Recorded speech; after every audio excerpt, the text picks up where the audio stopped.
es retomar algunas de las cosas que estuvimos charlando la semana pasada y adentrarnos más a los últimos 30, 40 años, que básicamente vamos a terminar charlando, discutiendo, espero que desde una perspectiva más sociológica y menos histórica, la constitución del levismo y el bloque de poder del levismo como parte de la vida política de Bolivia e incluso de toda América Latina a partir del siglo XXI. Sí me gustaría que recordáramos un poco juntos, habíamos hablado la semana pasada y habíamos charlado acerca de las diferentes perspectivas que habían pensado el mundo indígena, concretamente para el caso de Bolivia, que lo habían hecho desde diferentes posiciones. Habíamos visto algo vinculado a aquellos intelectuales provenientes del positivismo, del darwinismo social, que veían desde afuera a los pueblos indígenas como una enfermedad casi para la sociedad y para la nación boliviana. Vimos desde cuántas y muy diversas perspectivas o corrientes del marxismo boliviano habían intentado interpelar de nuevo el mundo indígena. Luego vimos algo de la Revolución del 52, en donde cambió un poco ahí la matriz, el clivaje para observar el mundo indígena, y primó en ese momento, a partir del 52 en adelante, la matriz de lo nacional, o la constitución de un movimiento nacional popular. Y habíamos llegado aproximadamente en la década del 70 y el 80, que es una década bisagra. Es una década bisagra para todos los movimientos sociales en América Latina, y concretamente para el caso boliviano va a ser como un caso paradigmático. ¿Por qué? Porque en estas décadas va a surgir el indianismo. Y ustedes seguramente ya han revisado las preguntas de la materia, que generalmente vamos charlando en las consultas. Hay una pregunta más general que refiere a cuáles son los cambios de las perspectivas del indigenismo y el indianismo. Y justamente lo que vamos a observar hoy es qué características tiene el indianismo para el caso boliviano. El indianismo forma parte, yo les decía la semana pasada, de estos movimientos que se constituyeron a partir de la década del 70 a los 80, en donde hay como tres grandes desplazamientos dentro del movimiento social concreto específico. Para el caso del catarismo, que sería el indianismo más importante para Bolivia, ya vamos a ver por qué, hubieron dos grandes movimientos. Por un lado, el mundo indígena desde los criollos mestizos, desde la intelectualidad, incluso desde nosotros mismos hasta ahora, hasta el 2020, se suele tener una idea del mundo indígena bastante culturalista, referida a las prácticas vinculadas al idioma, a la huipala. Tal vez han visto gente que tiene huipala en sus bibliotecas, en sus paredes. Digo, hay toda una reivindicación incluso culturalista del mundo indígena. Y lo que vino a hacer el indianismo y el catarismo concretamente en Bolivia fue completamente desarticular esa tonalidad un poco paternalizante sobre el mundo indígena.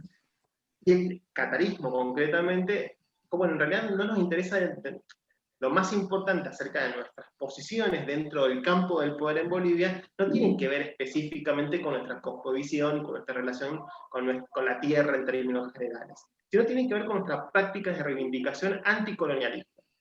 Y esta es como que fue la bomba que explotó en los 70 y que cambió la dinámica de cómo se construyó poder en Bolivia a partir de ese momento. Y por otra parte, en ese entonces yo le decía que la matriz nacional, la revolución del 52 fue muy importante en Bolivia, transformó Bolivia, al punto que yo les decía que algunos autores mencionan que no hubo Estado en Bolivia sino hasta 1952. Imagínense qué tardía esa constitución de ese Estado, de las organizaciones y las instituciones políticas en Bolivia, que recién tuvo que venir una revolución social en que inició su camino en el 51, la revolución inicia en el 52 concretamente, hasta el 64, de que se constituyó un Estado liberal como lo podemos conocer para otros países de América Latina a finales del siglo XIX. Fue tan importante y tan fuerte las reivindicaciones de este Estado revolucionario que la matriz nacional popular fue casi la única forma de observar y pensar las relaciones étnicas en la Bolivia de la época. Entonces lo que dijo el catarismo y muchos de sus autores y autoras, bueno, es importante la construcción de una nación, pero nosotros vamos a reivindicar la cuestión étnica por sobre la cuestión nacional. Y eso es un primer corrimiento muy, muy importante. Es un corrimiento que es muy importante para Bolivia y es muy importante para otros movimientos, incluso sociales en América Latina. El movimiento negro, ya lo vimos para el caso brasileño hace unas clases atrás, también pasó lo mismo. Se dejó de lado la matriz nacional, popular, estatista, y se reivindicó lo racial, en ese caso. No hubo una reivindicación. La abuela nos dijo a todos que necesita que lo hagan. No sé quién está. Perdón, era yo. No hay problema. Les decía que no solamente es una reivindicación de lo étnico, sino que a partir de ese momento, dentro del movimiento indianista en Bolivia, pertenecer a un pueblo nacional indígena fue un capital político. Y esa es una de las grandes derivaciones de la constitución del indianismo como un movimiento político.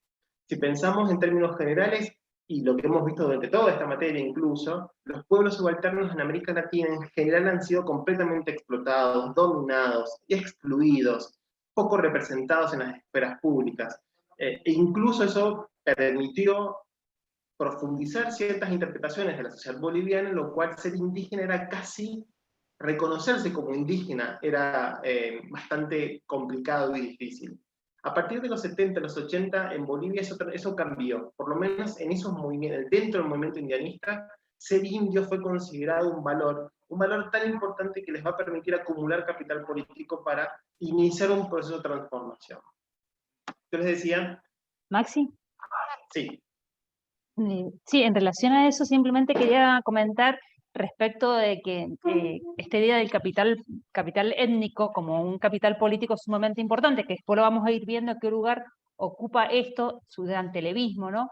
En términos de acceso al poder, construcción del poder y demás, pero simplemente quería leerles unas consignas, una expresión aymara que dice: resistimos porque queremos seguir siendo lo que somos, indios, ¿no? Pero luchamos porque no queremos quedarnos donde nos colocan. Es decir, esta idea de que no eran considerados, en definitiva, no eran considerados y consideradas ciudadanos y ciudadanas, en el sentido de ocupar, o sea, ciudadanos y ciudadanas de segunda, no podían ocupar cargos y gobernarse, autogobernarse, ¿no? Y en ese sentido, una reivindicación de lo indio, del capital étnico, pero no desde la mirada que se le hacía al indio, ¿no? Desde esta mirada racista, racializada y demás, ¿no?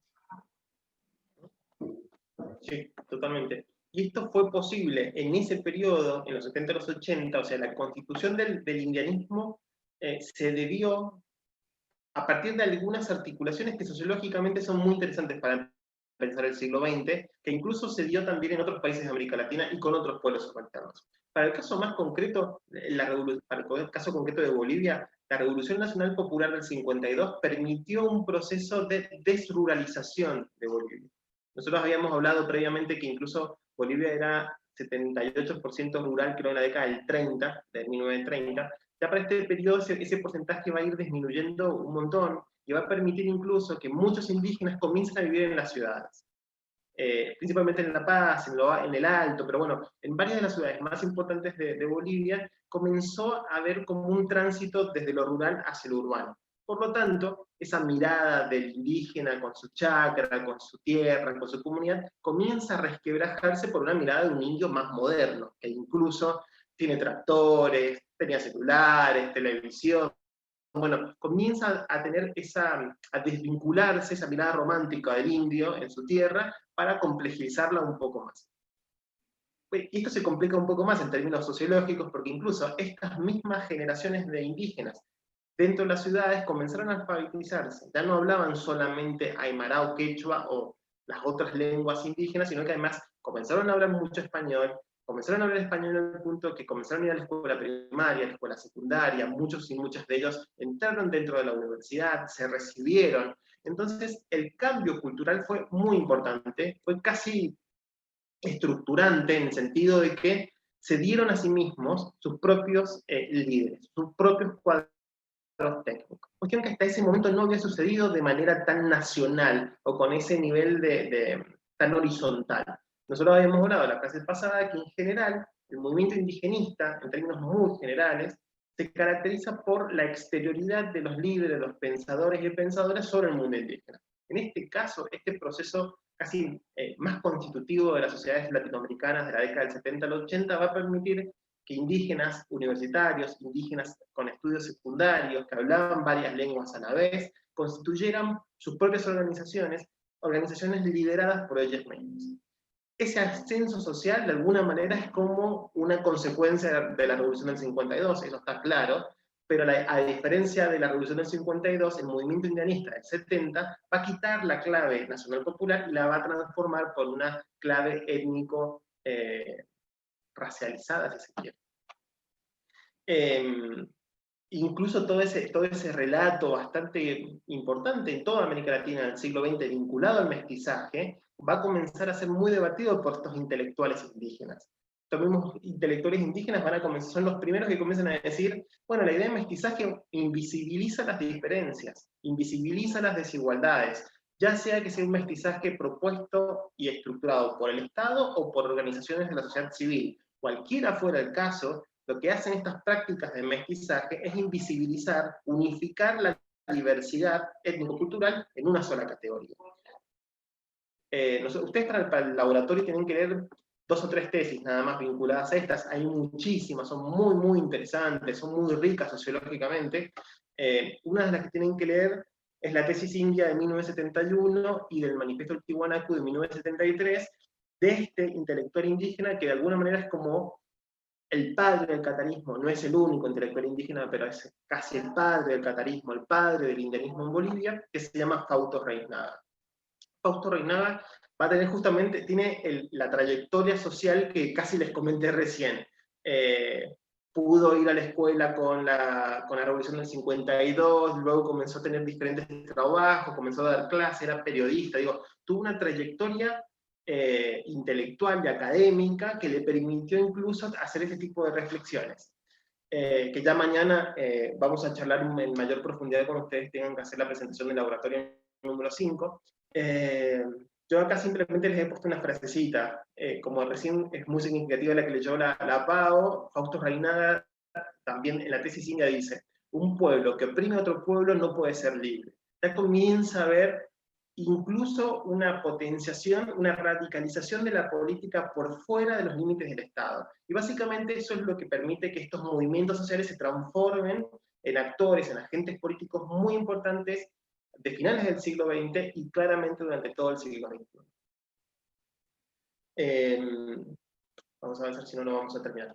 El catarismo, concretamente, para el caso de Bolivia, va a tener como 3 grandes corrientes, digamos. Es un movimiento primero que es muy heterogéneo, para nada es homogéneo. El indianismo surge en diferentes regiones, en diferentes ciudades de Bolivia, con articulaciones entre sí, pero con diferentes connotaciones que ya vamos a ir viendo cómo se refleja esas diferencias, esa heterogeneidad en la política concreta electoral durante los 90. Nosotros podemos hacer como una clasificación analítica, acá un poco salvaje, de 3 grandes corrientes vinculadas al indianismo boliviano. La primera, y probablemente la más importante, es la creación en el 83 de la Confederación Sindical Única de Trabajadores Campesinos de Bolivia. Esta confederación va a formar parte, va a ser el núcleo más relevante, más potente, más radicalizado de los 80 y los 90, incluso hasta la actualidad. O sea, es una gente que nace en esta época, una organización que nace en esta época, pero que sus propios líderes van a formar parte de las discusiones vinculadas del levismo y la oposición, las alianzas de clase, y algo de lo que vamos a ver un poco más adelante.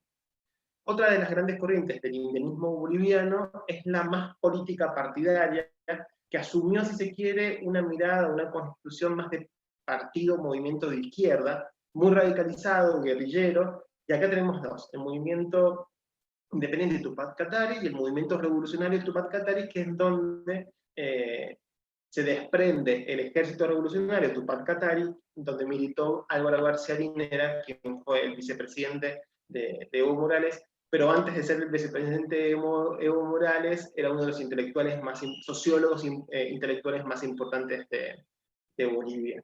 Si se fijan acá, un pequeño paréntesis, las referencias son todas aquellos levantamientos y movimientos que les comenté la semana pasada.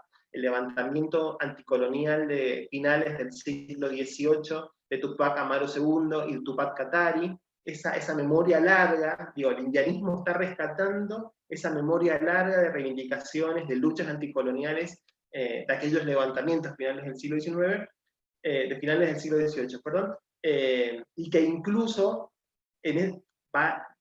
van a intentar de alguna manera complejizar un poco más incluso las disputas o los discursos de la emancipación y la independencia política del siglo XIX. Ellos dicen, bueno, previo que a Bolívar y Sucre nosotros tuvimos un Tupac Katari, tuvimos una Bartolina Sisa, tuvimos un Tupac Amaru II, digo, hay toda una reivindicación de esa tradición de más largo plazo de luchas.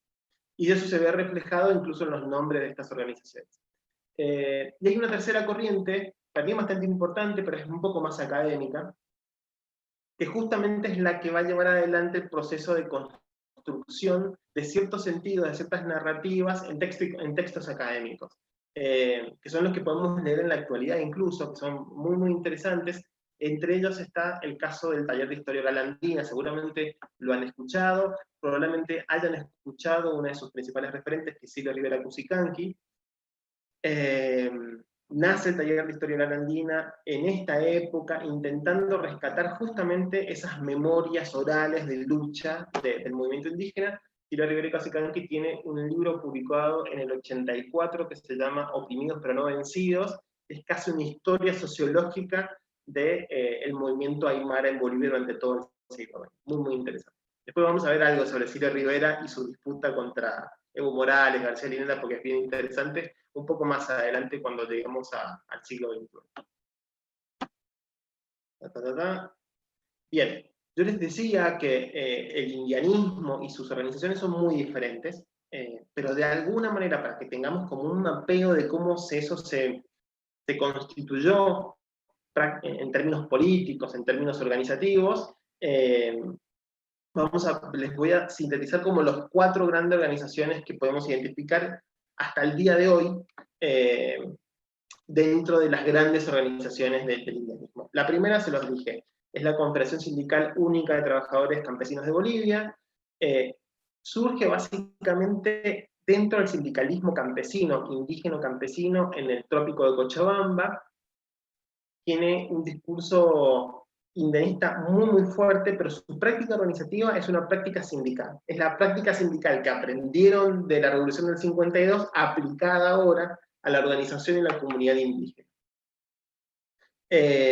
Son 9 confederaciones, siguen siendo 9 confederaciones, y una cuestión importante que tal vez no lo estoy diciendo como un poco rápido, pero tiene que ver con la participación de organizaciones indígenas de mujeres, concretamente de mujeres. Una de las más importantes es la Federación Nacional de Mujeres Campesinas de Bolivia, Bartolina Sisa, de nuevo, Bartolina Sisa, aquella líder de los levantamientos de finales del siglo XVIII, está representada de alguna manera en esta Federación Nacional.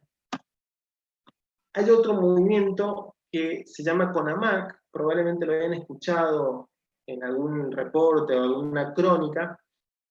CONAMAC es el Consejo Nacional de los Ayllus y Marcas del Cuyasuyu. Es un movimiento evidentemente un poco más rural que el resto.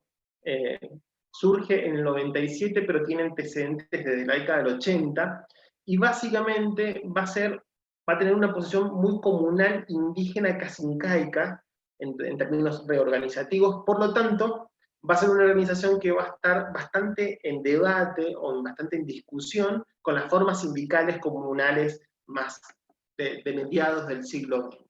Entonces, de alguna manera, este sindicalismo campesino va a estar, de alguna manera, criticado por los líderes de la CONAMAC. La CONAMAC va a ser uno de los organismos principales que les dio de alguna manera, o le permitió de alguna manera al levismo la sanción de la Constitución, después ya vamos a ver en 2008. Yo les decía, es como un poco, tiene como una reivindicación más del incaico, del Tahuantinsuyo, tiene como una reivindicación mucho más a largo plazo, incluso precolonial. Otro de los movimientos, y probablemente este sí lo hayan escuchado mucho, que es el movimiento cocalero. El movimiento cocalero sí es un movimiento que surge del indianismo, pero que se va a constituir muy fuerte a partir de 1988. También surge del trópico de Cochabamba, son campesinos indígenas, que en general tienen esa matriz sindical bastante asignada. La gran diferencia fue que surgió, se organizó, se constituyó como un movimiento político, el movimiento cocalero, a partir de las restricciones que tuvieron, a partir de la sanción de la ley 1008 en 1988, que el gobierno boliviano lo que hizo fue como sectorizar los permisos del cultivo de la coca. Recordemos que a nivel internacional, justamente Estados Unidos estaba llevando adelante la batalla contra la coca y la cocaína, contra el narcotráfico en términos generales, y la DEA, la Drug Enforcement Agency, va a tener como un rol fundamental en la lucha contra el narcotráfico para América Latina. Uno de esos ejemplos es la sanción de esta ley que restringía de manera directa la plantación de coca en territorio boliviano. Eran como circunscripciones, como capas de cebolla. Y justo el lugar donde más se producía hoja de coca era en el Chapare, era dentro del trópico de Cochabamba, donde permitían la producción de muy poca cantidad anual de hojas de coca. Incluso la DEA intervino directamente dentro del trópico de Cochabamba, dentro del Chapare, y muchos de estos campesinos indígenas que van a comenzar a organizarse fueron víctimas de represión directa del Estado boliviano e incluso de la misma DEA. Nosotros con la PAO antes dábamos, cuando estábamos en aulas, cuando estábamos en el aula, pasábamos un pedacito de un documental que se filmó en 2005 y se estrenó en 2006, que se llama Harto Cebo Soy Aquí. Ya vamos a hacer un poco de referencia más concreta a los efectos de ese documental, pero se los menciono, después le pasamos el link, que lo tengo subido al Google Drive para que, por si les interesa. Cuenta muy bien cuál fue el efecto de esta ley y de esta reorganización de la práctica de la producción de coca, y qué significaba específicamente para estos indígenas campesinos dentro del Chapare, que no les permitían básicamente plantar lo que les daba su sustento. Maxi. Sí. Sí, no sé si después viene después de esto, pero te pido disculpas si me adelanto, pero en realidad quería agregar respecto de que en esta etapa previa al 88, o justamente en esta etapa, había habido en Bolivia una serie de políticas, la implementación de las políticas neoliberales que también nos atravesaron a nosotros, precisamente de la mano de Víctor Paz Estenssoro, quien había sido uno de los líderes de la Revolución Nacional. Entonces, dentro de esas políticas, una de ellas fue la desnacionalización de sectores vinculados a la minería, lo que implicó la privatización. Digamos, un esquema muy parecido a lo que nosotros hemos vivido en toda la región, las políticas neoliberales vinculadas a la privatización, desestatización de la economía y demás. En ese marco hubo un desplazamiento de muchos mineros que, digamos, sindicales con una fuerte pertenencia al sindicalismo minero y demás, y que se desplazaron a estas zonas más campesinas y urbanas y que se incorporaron precisamente a trabajar, digamos, vinculados a la coca, a la producción de la coca. Entonces hubo una convergencia y una enseñanza mutua entre los campesinos y aquellos que venían con una trayectoria militante vinculada al sindicalismo, ¿no? Porque digamos, se cuenta que alrededor de 20.000 mineros fueron desplazados a partir de las privatizaciones. Esto hace entonces una convergencia entre ambos movimientos, proletarios y campesinos, ¿no? Y ahí es con, digamos, también una conversación, un enriquecimiento del movimiento, que después vamos a ver que va a confluir en el Chapare. Y esto se produce principalmente en la zona del Chapare y el Alto, ¿no? De Bolivia. Perdón. Sí. No.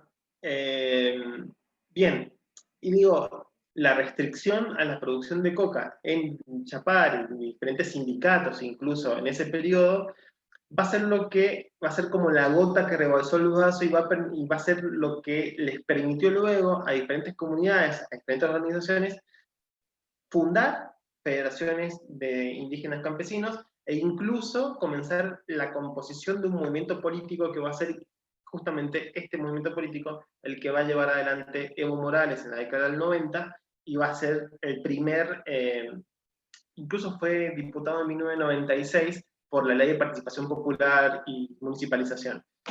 Y surge todo de este conflicto dentro del Chapare, donde Estados Unidos, me refiero a la cuestión de Estados Unidos porque es importante, porque de todo el movimiento indianista, el que tiene el discurso desde el principio antiimperialista, justamente es el movimiento cocalero, porque lo sufrieron en carne propia, la intervención directa de Estados Unidos, de militares de Estados Unidos, de la DEA, e incluso el mismo movimiento, el mismo Estado boliviano. Sí, Pau. No, que este mismo discurso, digamos, el posicionamiento antiimperialista que después va a sostener Evo Morales en la presidencia, reconoce estas raíces y que en definitiva luego se comprueba la intervención directa del embajador. Después vamos a ver en relación a la constitución, a la nueva constitución del Estado Plurinacional Boliviano, de Bolivia, la intervención directa de Estados Unidos y la conspiración ahí entre el embajador y la gente de Santa Cruz, bueno, digamos, la media luna del Oriente, ¿no? Entonces, ahí hay una recuperación también de un lenguaje totalmente antiimperialista, una narrativa antiimperialista, pero digamos, basado en una intervención directa de Estados Unidos sobre Bolivia, ¿no? Exactamente.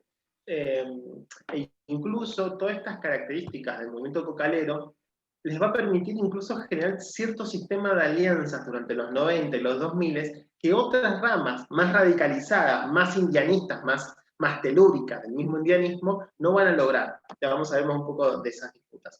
Y por último, les quería como presentar, probablemente la Federación de Juntas Vecinales sea la organización más relevante en los levantamientos de 2000, 2001, 2003, 2005, lo que se conoce como la guerra del agua y la guerra del gas. Son movimientos, un movimiento que nace en el Alto, que justamente es esta gran ciudad muy heterogénea que está pegada a La Paz, justamente. La FEJUVE justamente es un movimiento mucho más urbano, indígena urbano, en este caso no es indígena campesino como podemos caracterizar en el resto. Sí, acá hay como una constitución más plebeya de este indigenismo comunitario, de lazos de vecindad, de lazos de colaboración, cooperación, donde las prácticas más vinculadas, más manuales, artesanales, son más constituyentes que la práctica rural, digamos, es eso. Yo acá le he puesto un par de porcentajes, lo saqué de un informe, más o menos ese mundo plebeyo vinculado a las PJUVE y que de alguna manera nos da como la matriz sociodemográfica del Alto, que el Alto es la ciudad del Alto, es como, no sé, una de las ciudades más importantes que ha sostenido de alguna manera el evismo desde que inició su carrera política. 47% de pequeños talleres, 41% de trabajadores por cuenta propia. Simplemente para que vean que casi el 90% de la población vinculada a este mundo plebeyo, vinculado a la FEJUVE y a sus diferentes federaciones, van a estar constituidas por esta urbanidad plebeya, indígena, con características, con un relato bastante interesante vinculado al indianismo, pero un indianismo como de otro cuño. Para que vean, simplemente estas son como las 4 grandes organizaciones, hay muchas más, estas son como las más relevantes, las más importantes de lo que vamos a ver ahora más concretamente, pero es para que incluso observen qué heterogéneo son estos movimientos indianistas. Digo, el indianismo nació como un punto de ruptura, como quiebre, como bisagra del indigenismo, y básicamente eso se replicó en la participación política directa de estas organizaciones, de estos agentes dentro de la esfera nacional.